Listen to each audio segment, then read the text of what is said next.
All right, welcome everybody. We're here with another Metal Monday. It is June 1st. How you doing, Brett? Doing good, man. Just living the dream.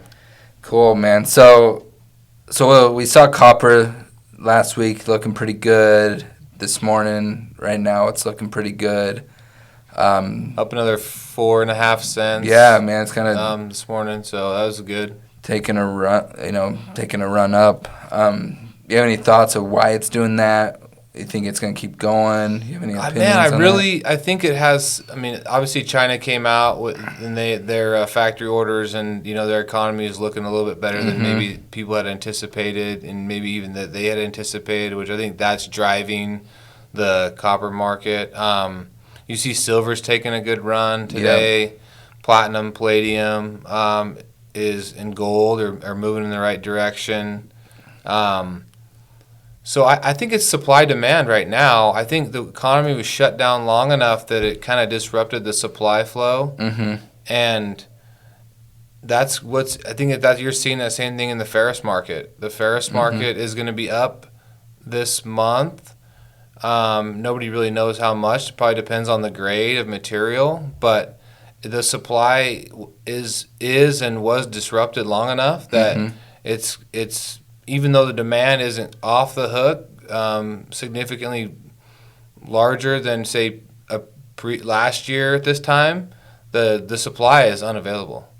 I mean, so they need material on the ground. They need the material. It comes back down to material to operate, and if the material is, if the steel mills are even at say 80% of what they were last year, but they can't get nearly the material they could get last year, that's why we're seeing the price kind of come back around, in my opinion.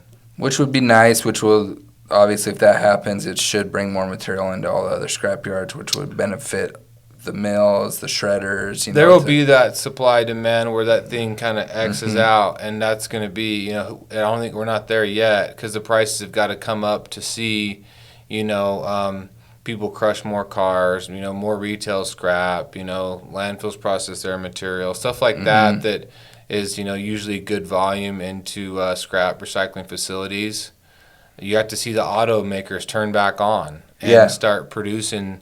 That's why you're going to see, we don't see a lot of busheling, but, the Midwest where they do, that busheling price from what I've read and what I've heard is going to go up dramatically just because there is not a large supply of it. Do you think when the automakers get cranking again and get rolling that that'll help aluminum? I can only hope so. Aluminum needs too. about any help that it can get. That's a tough. I mean, you're seeing like aluminum wheel prices as low as I've ever seen them. Aluminum can prices. I mean, this is one of the first times I've seen aluminum wheels and aluminum cans within 5 cents of each other. Which is really unheard of. I've never seen that. Good, non-chrome aluminum wheels, almost the same price as aluminum cans.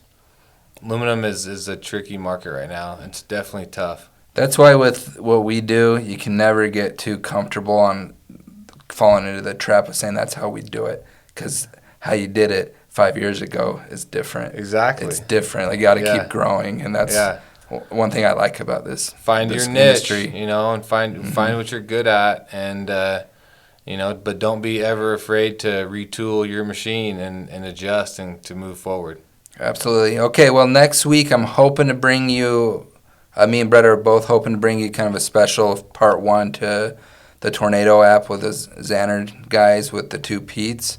Yeah, it's going to be cool. And we'll see you guys next week. Thank you. Thanks.